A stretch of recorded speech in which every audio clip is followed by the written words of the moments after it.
Lucas capítulo 24, versículo 13 diz assim: naquele mesmo dia, 2 deles estavam de caminho para uma aldeia chamada Emaús, distante de Jerusalém 60 estádios, e iam conversando a respeito de todas as coisas sucedidas.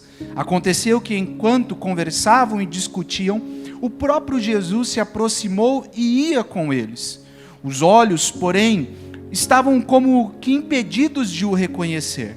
Então lhes perguntou Jesus: que é isto que vos preocupa e que ides tratando à medida que caminhais?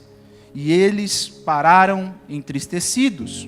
Um, porém, chamado Cleopas, respondeu dizendo: és o único, porventura, que, tendo estado em Jerusalém, ignora as ocorrências desses últimos dias?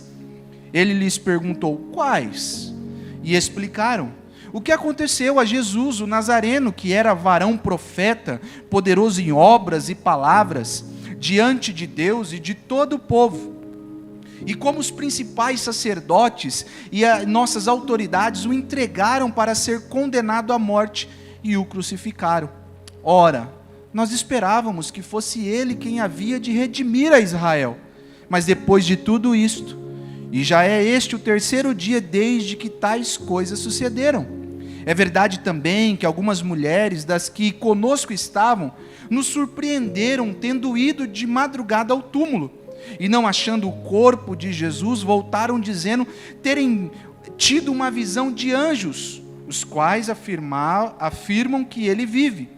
De fato, alguns dos nossos foram ao sepulcro e verificaram a exatidão do que disseram as mulheres, mas não o viram. Então lhes disse Jesus: honestos e tardos de coração para crer em tudo o que os profetas disseram. Porventura não convia que o Cristo padecesse e entrasse na sua glória? E começando por Moisés, discorrendo por todos os profetas, expunha-lhes o que a seu respeito constava em todas as Escrituras. Quando se aproximaram da aldeia para onde iam, fez ele menção de passar adiante. Mas eles o constrangeram, dizendo: fica conosco, porque é tarde, o dia já declina. E entrou para ficar com eles. E aconteceu que, quando estavam à mesa, tomando ele o pão, abençoou, e tendo partido, lhes deu. Então lhes abriram os olhos e o reconheceram, mas ele desapareceu da presença deles. E disseram um ao outro: porventura não nos ardia o coração quando ele pelo caminho nos falava, quando nos expunha as Escrituras? E na mesma hora, levantando-se, voltaram para Jerusalém, onde acharam reunidos os 11 e outros com eles, os quais diziam: o Senhor ressuscitou e já apareceu a Simão. Então os 2 contaram o que lhes acontecera no caminho e como fora por eles reconhecido no partir do pão. Que Deus nos abençoe, possa falar ao nosso coração através desta palavra. Irmãos, viajar é muito bom, não é verdade? Quem gosta de viajar? Quem não gosta de viajar, né? Eu particularmente gosto de viajar, ainda mais se for de carro. Para mim, viajar de carro é uma terapia. Mas particularmente quando eu e a Jéssica viajávamos sozinhos, é aquele momento que nós vamos conversando, filosofando, contando as coisas, colocando as coisas no lugar, projetando as coisas, falando do futuro. É um momento bom, é um momento de terapia.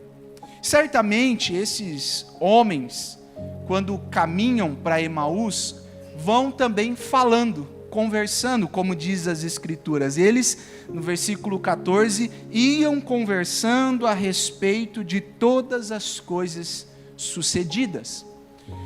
O que acontece? De Jerusalém a Emaús, nós temos aproximadamente de 10 a 13 quilômetros. Calculando aí, num passo mais lento, possivelmente eles demorariam de 2 a 3 horas, certamente. Se fosse o nosso maratonista que nós temos aqui na igreja, um maratonista, o Fernando, com certeza faria esse trajeto em menos tempo. mas eles foram nesse caminho, conversando, falando sobre o que aconteceu. E nesse momento, alguém se aproxima dele. O texto diz que este homem se aproxima e vai andando com eles e ouvindo o que eles estão falando. Versículo 15. Ao ponto que no versículo 17, ele interroga este homem, que até o momento eles não reconheceram, porque Jesus já estava com um corpo glorificado. Alguns dizem que o corpo glorificado de Jesus os impediu de verem, de reconhecerem Jesus. Outros também dizem que Jesus também os impediu de o reconhecer naquele momento. Mas é certo que eles, conversando nesse caminho, estavam falando sobre a crucificação, sobre o sepultamento, sobre o túmulo vazio, sobre o anúncio das mulheres que tinham ido no túmulo. E nesse momento Jesus, o Cristo ressurreto, se aproxima dele e começa um diálogo. Esse encontro acontece no domingo, no final do domingo, quando a noite já se aproximava.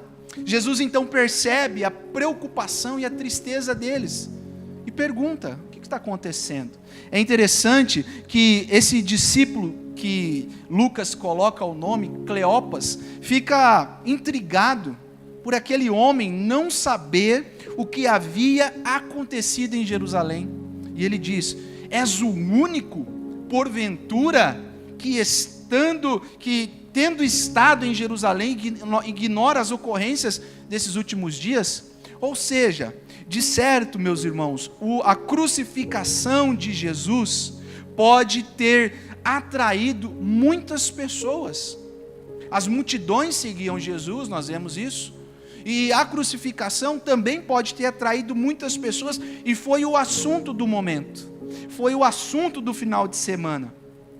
Então, o nosso Senhor, questiona, e eles começam a explicar o que tinha acontecido, que Jesus, um profeta, poderoso em obras, havia morrido, havia sido crucificado, havia sido padecido nas mãos dos sacerdotes, das autoridades. Então, em um certo momento, Jesus começa a pregar para eles, a dizer para eles que tudo o que aconteceu com ele, com o Cristo, com Jesus, era o plano de Deus para a salvação do seu povo, e que este plano envolvia também o sofrimento e a morte do Messias. Então eles vão escutando, eles vão ouvindo, o coração vai aquecendo, e eles chegam no destino. E Jesus dá o sinal que iria passar do lugar, e os discípulos dizem: não passe, fique conosco.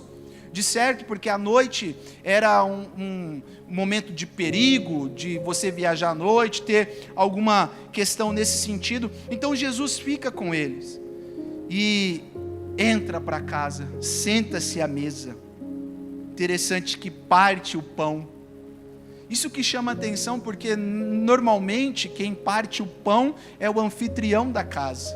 Mas aqueles homens estavam tão envolvidos pela pregação, pelas palavras, que Jesus toma a iniciativa e parte o pão. E naquele momento os seus olhos se abrem e eles reconhecem Jesus. E eles dizem: não ardia o nosso coração enquanto ele nos pregava, nos expunha as palavras, as escrituras? Eles, nesse momento, se levantam e retornam. Com certeza, foi bem mais rápido voltar para Jerusalém do que chegar em Emaús, de tão alegres, de tão felizes que eles estavam. Meus irmãos, nós só podemos ver Cristo ressurreto se Ele quiser se revelar a nós. Foi isso que aconteceu com estes homens. E neste trajeto entre Emaús e Jerusalém, esses discípulos percorrem alguns caminhos dentro de suas almas. São esses caminhos que eu quero falar nessa noite para vocês. Quais foram os caminhos que os discípulos, a caminho de Emaús, percorreram dentro de suas almas. Primeiro caminho foi o caminho da incredulidade. Olha o versículo de número 21 a 23 comigo.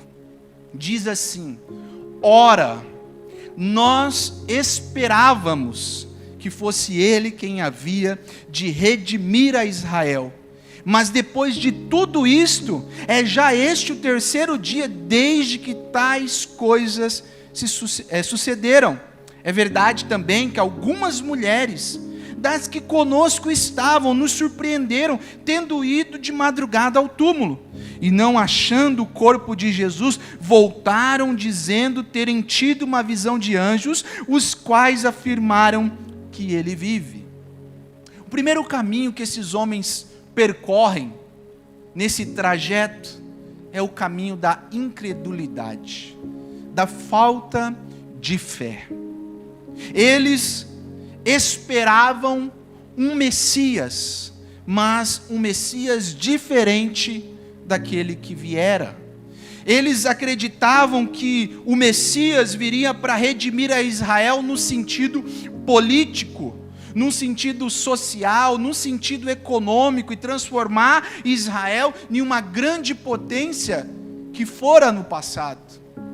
Eles não observaram, eles não viram as profecias, eles não creram nas profecias dos profetas.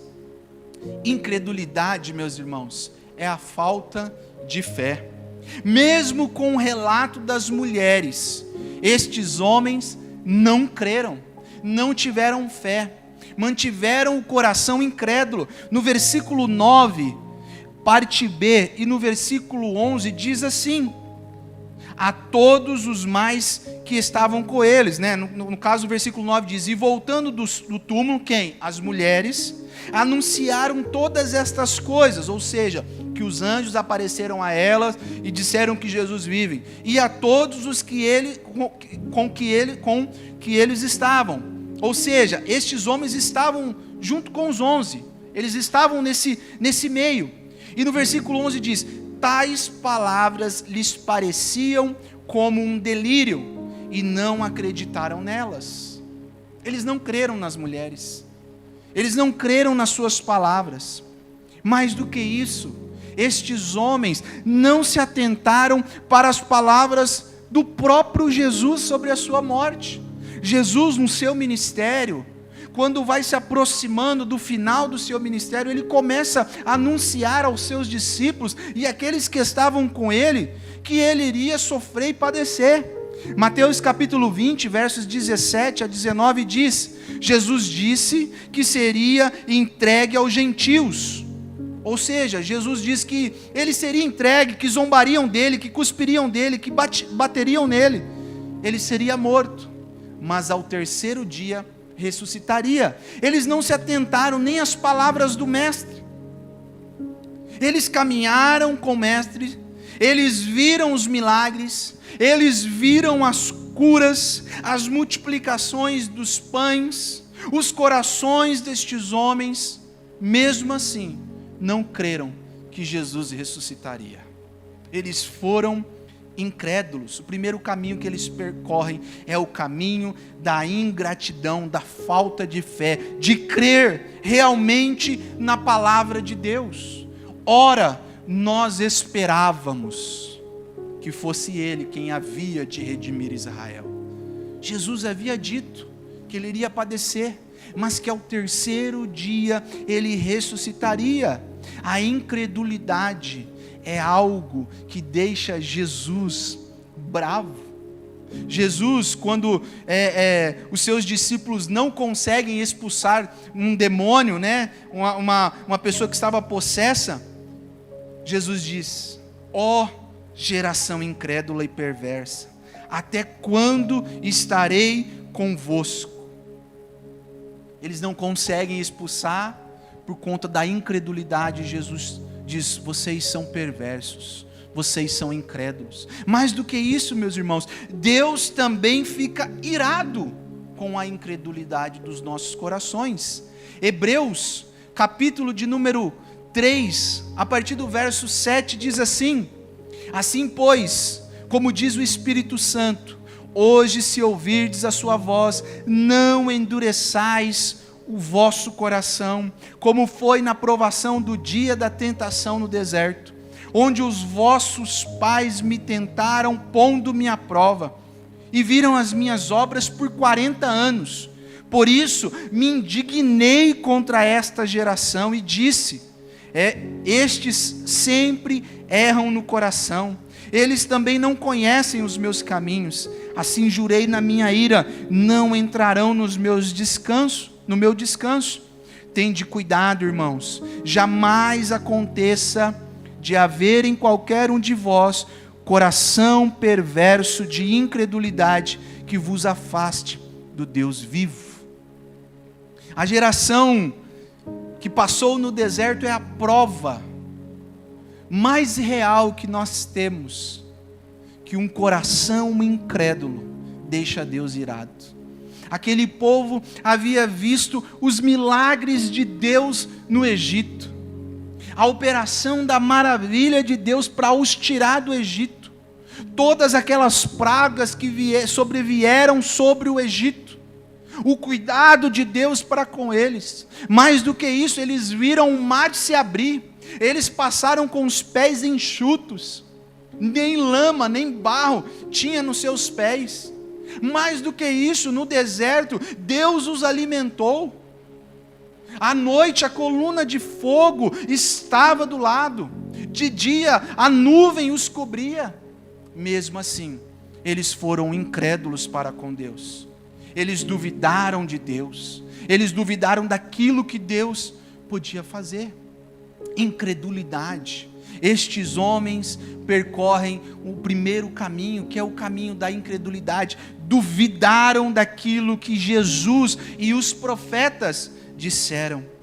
A incredulidade, meus irmãos, cega os nossos olhos. Muitas vezes nós duvidamos se Deus realmente está no controle.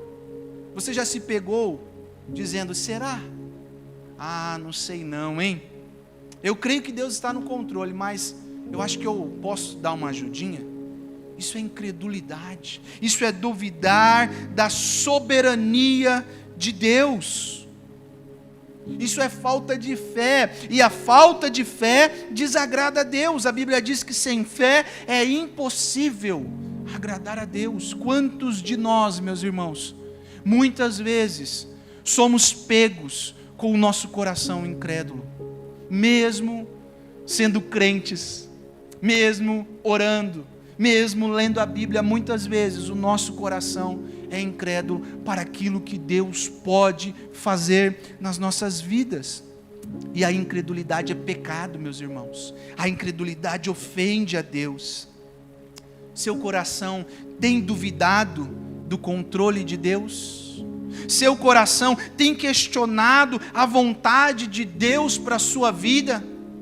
Seu coração tem rejeitado a verdade de Deus?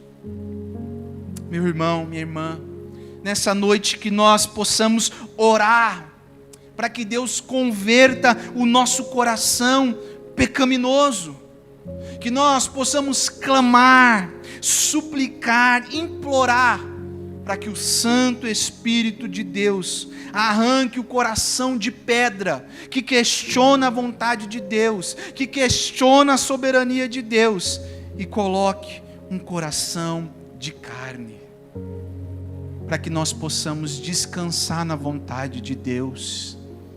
A vontade de Deus é boa, a vontade de Deus é perfeita, a vontade de Deus é agradável. Muitas vezes nós estamos olhando a situação. Aqueles homens estavam com os olhos fixos na situação, na crucificação, no sepultamento. Eles estavam olhando o momento. Mas o nosso Deus, irmãos, olha a história fora do tempo. Ele sabe o início, o meio e o fim. Ele tem o controle de todas as coisas nas mãos. Ele governa com sabedoria todas as coisas. Ele sabe de todas as coisas. Que nessa noite Quem sabe nós estamos vagueando por um caminho de incredulidade, que nós possamos orar para que Deus nos ajude a confiar nele. Como? Se alimentando da palavra. Pois a fé vem pelo ouvir, e o ouvir a palavra de Deus. Ore a Deus nessa noite. Se você tem duvidado de algo que Deus tem realizado na sua vida, algo que tem acontecido, ore a Deus. Diga: Senhor, o meu coração é enganoso. O meu coração muitas vezes quer me levar para um caminho de falta de fé, um caminho de incredulidade, um caminho de dúvida. Mas eu sei que o meu Redentor vive, e no tempo certo ele se levantará. Foi o que Jó exclamou. Jó, diante de toda a situação que ele viveu, diante de toda a situação que passou na sua vida, ele exclamou em alto e bom som: eu sei que o meu Redentor vive, e no tempo certo se levantará. Antes eu o conhecia só de ouvir falar, agora os meus olhos o veem. Esse foi o caminho, o primeiro caminho que esses homens percorrem. Mas tem um segundo caminho que a alma desses homens percorre, e é o caminho da verdade. Versículos 25 e 26 diz: então Jesus disse: ó nécios e tardos de coração para crer tudo que os profetas disseram, porventura não convinha que Cristo padecesse e entrasse na sua glória? Agora eles passam do caminho da incredulidade para o caminho da verdade, porque agora o próprio Jesus vai escancarar diante dos olhos deles a realidade da palavra, dos acontecimentos, do plano redentivo de Deus. Esses homens agora são confrontados pela palavra de Deus, pela verdade contida nela. Os discípulos estavam descrentes. Para eles, Jesus era um profeta, poderoso em obras e palavras. Eles precisavam entender que o que tinha acontecido com Jesus era o plano de Deus para a redenção do seu povo. Jesus então expõe as escrituras do Antigo Testamento, mostrando que a lei, os profetas, os salmos profetizaram a respeito do seu sofrimento e da sua morte. Jesus então abre, as escrituras, ele que é a palavra de Deus, ele que é o verbo, e começa da lei, do Pentateuco, de Moisés, expor e mostrar àqueles homens que tudo o que continha nas escrituras apontava para aquele momento do Messias. Todo o Antigo Testamento apresenta somente um tema. Qual o tema? A vinda do Messias, o Cristo que redimiria o seu povo do pecado, dando-lhe salvação. Isso já fica evidente quando nós abrimos as nossas Bíblias em Gênesis capítulo 3, verso 15, que é considerado o proto-evangelho, a primeira profecia sobre o Messias. Lá diz que o descendente da mulher pisaria a cabeça da serpente, mas a serpente lhe feriria o calcanhar. Jesus vai passando e mostra que o carneiro oferecido no lugar de Isaque, quando Deus pede uma prova a Abraão, era uma amostra, uma tipologia do que aconteceria com ele, com o Messias. E eu faço um parênteses aqui, deixa eu destacar uma frase que eu li essa semana, inclusive, do Tim Keller, no livro dele, Deuses Falsos. Ele diz que Deus disse para Abraão naquele momento: Abraão, pare, não faça nada com o menino, porque agora sei que me amas, pois não negastes o teu único filho. Nós, como cristãos, podemos olhar para Deus e dizer: Deus, agora eu sei que me amas, porque tu não negastes o teu único filho. Lá em Abraão, Deus poupou a vida de Isaac, mas na cruz, Deus não poupou a vida do seu filho por amor a nós. Jesus vai mostrando que os cordeiros pascais oferecidos na Páscoa do Egito, cujo sangue foi sinal nas portas dos umbrais, como proteção, era também uma amostra da proteção e do sacrifício dele. O maná, meus irmãos, que alimentou o povo, é a tipologia do pão verdadeiro que desceu do céu para saciar a nossa fome. Os salmos cantam a respeito do Messias, dizendo que ele seria odiado sem causa. Os profetas, que na figura de Isaías profetizou que ele sofreria, Isaías 53, o servo sofredor, seria levado ao matadouro, levaria as nossas dores, as nossas ofensas. O castigo que nos traz a paz estava sobre ele. O próprio Jesus, meus irmãos, no seu ministério, avisou sobre o seu sofrimento. O Filho do Homem será entregue nas mãos dos homens. Estes o matarão. Jesus expõe as Escrituras, e eles vão ouvindo, e eles vão compreendendo, e o coração vai se aquecendo. Toda a Escritura, meus irmãos, é a respeito de uma só pessoa, Jesus Cristo. O Antigo Testamento aponta para Ele, o Novo Testamento culmina na vinda dEle.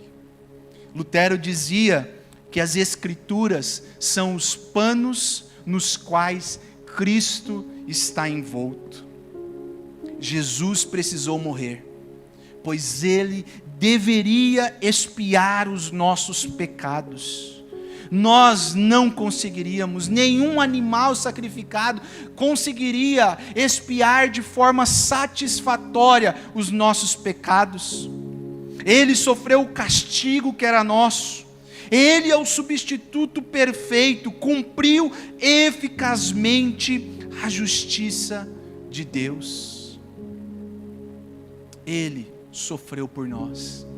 E Jesus vai mostrando essa realidade das Sagradas Escrituras para os discípulos, ao ponto de quando chegam no lugar, eles não querem que Jesus vá, eles não querem que aquele homem tão sábio vá embora, mas fique com eles, quem sabe, para falar mais, para dizer mais, pois aquelas palavras estavam aquecendo o coração deles. Nós conseguimos compreender esta verdade acerca das Escrituras, meus irmãos, que Cristo é o tema central da Bíblia. Nós conseguimos ter um coração agradecido pelo nosso Senhor ter pagado a nossa pena, carregado os nossos pecados. Você é grato no coração por esta verdade de Jesus ser o sacrifício perfeito? Hebreus capítulo 10, verso 12 diz: Jesus, porém, tendo oferecido para sempre um único sacrifício pelos pecados, assentou-se à destra de Deus. Essa verdade, meus irmãos, deve queimar os nossos corações, como queimou dos discípulos. O Senhor, o nosso Senhor e Salvador, Jesus, pagou a nossa dívida, nos salvou, e agora, como diz Hebreus, nós podemos entrar com intrepidez no Santo dos Santos, pelo sangue de Jesus. Jesus apresentou a esses dois discípulos a verdade de que ele precisava padecer e morrer, a fim de comprar com o seu sangue aqueles que eram seus desde a fundação do mundo. Só o sacrifício perfeito de Cristo, do Messias, conseguiria e conseguiu satisfazer a ira santa de Deus, a justiça perfeita de Deus. Ele foi o sacrifício perfeito. Estes homens então agora estão diante desta verdade. A realidade é posta diante dos seus olhos. Os seus olhos se abrem para diante disso.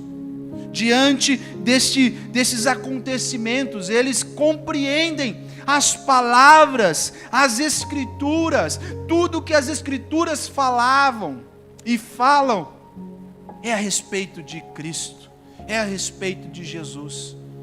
Então o seu coração se aquece, os seus olhos abrem e eles passam então para o terceiro caminho. O primeiro caminho, o caminho da incredulidade. O segundo caminho, o caminho da verdade.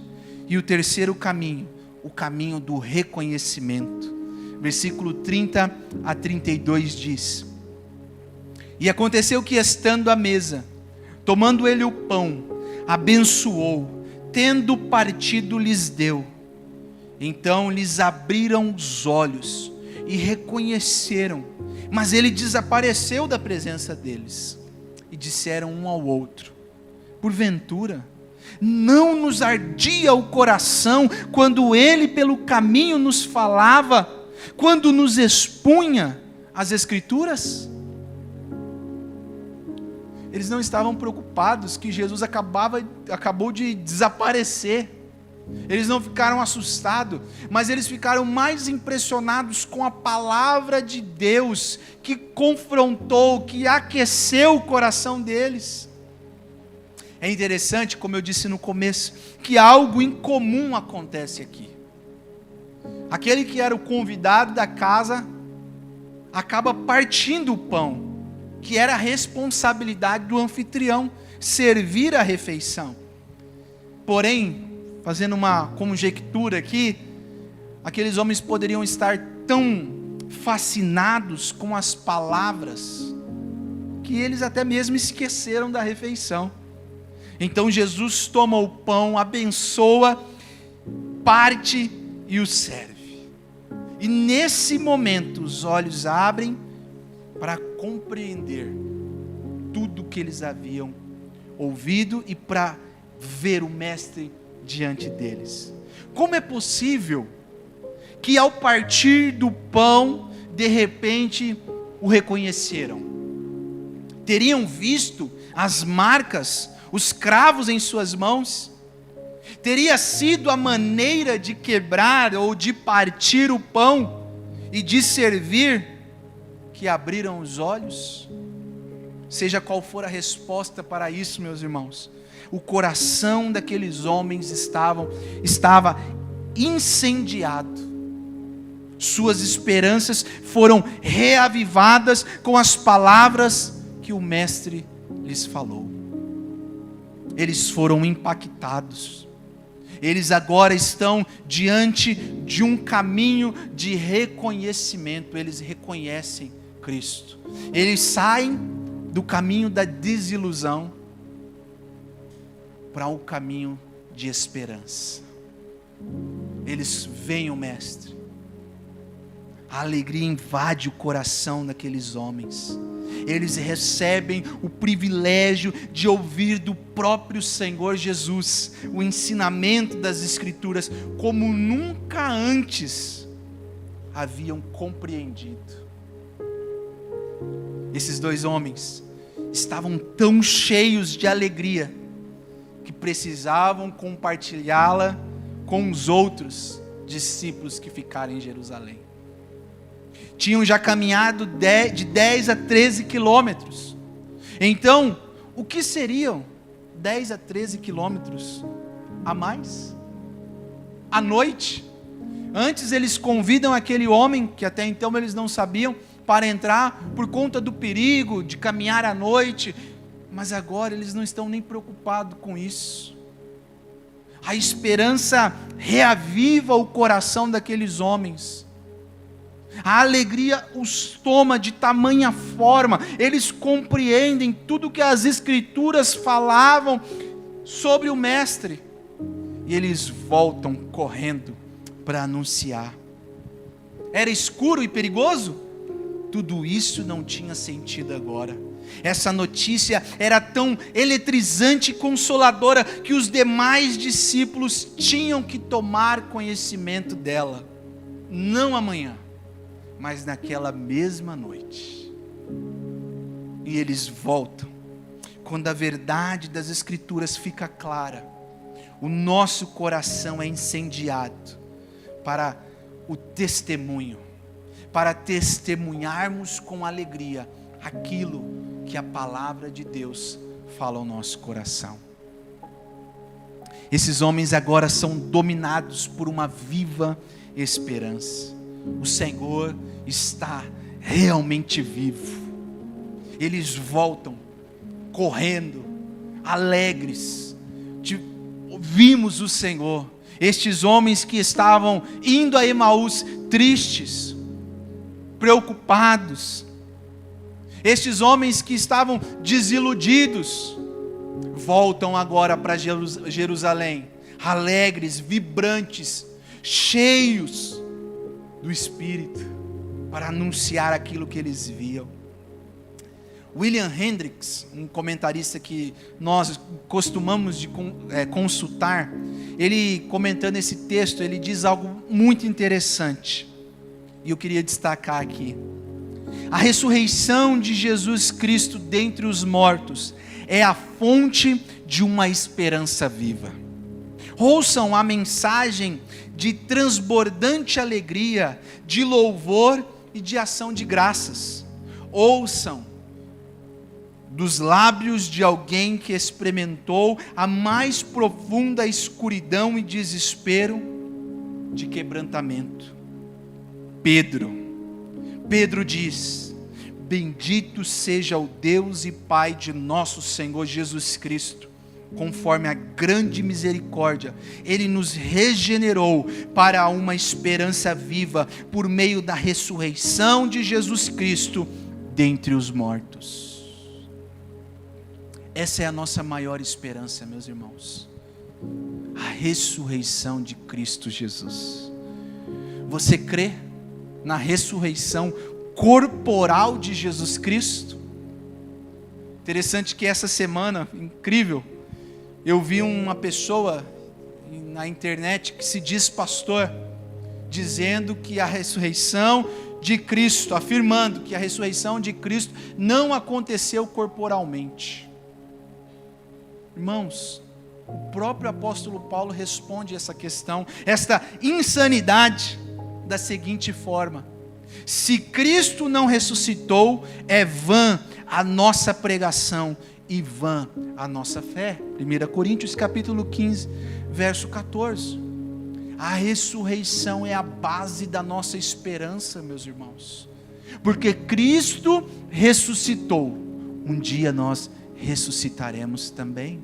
É por isso que para o cristão a morte não é o fim, a morte não acaba, não, o nosso corpo um dia ressuscitará, glorificado, como diz o apóstolo Paulo, o corpo que é corruptível se transformará em incorruptibilidade, e para sempre teremos o corpo de glória do nosso Senhor.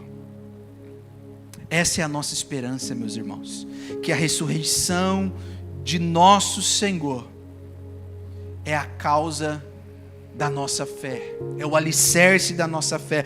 Ele conquistou para nós uma herança incorruptível, pura, imaculada, reservada para nós nos céus.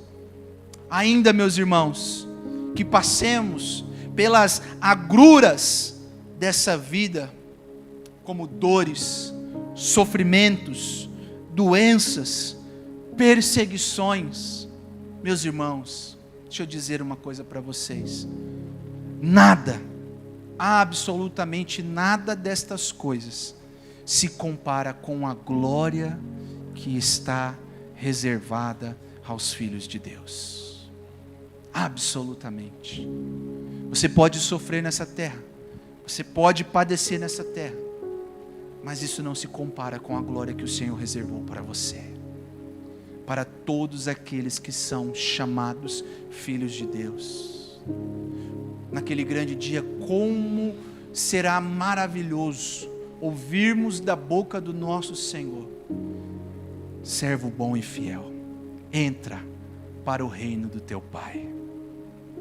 Essa é a base da nossa fé, meus irmãos.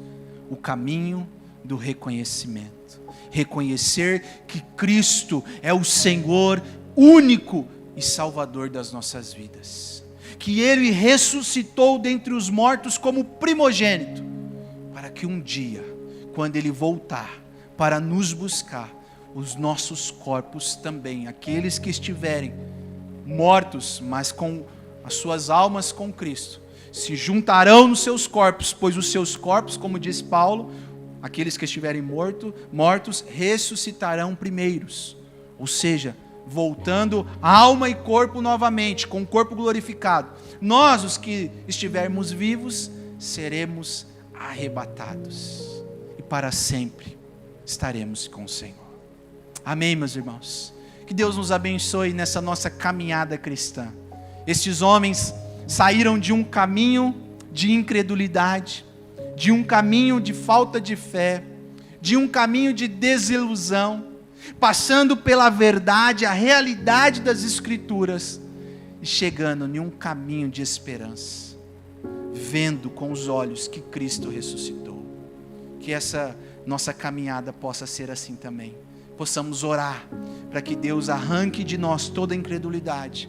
Nós possamos reconhecer a verdade exposta nas Sagradas Escrituras e olhar, fixar os nossos olhos em Cristo, que é a esperança das nossas almas. Curve a sua cabeça, oremos. Pai, obrigado pela Tua palavra. Obrigado, Senhor, porque ela nos mostra que homens que também caminharam com o Senhor, que viram os milagres com os olhos, que testificaram e partilharam dos milagres realizados pelo Senhor, duvidaram, deixaram com que o coração tomasse a incredulidade, a falta de fé, fosse dominado pela falta de fé.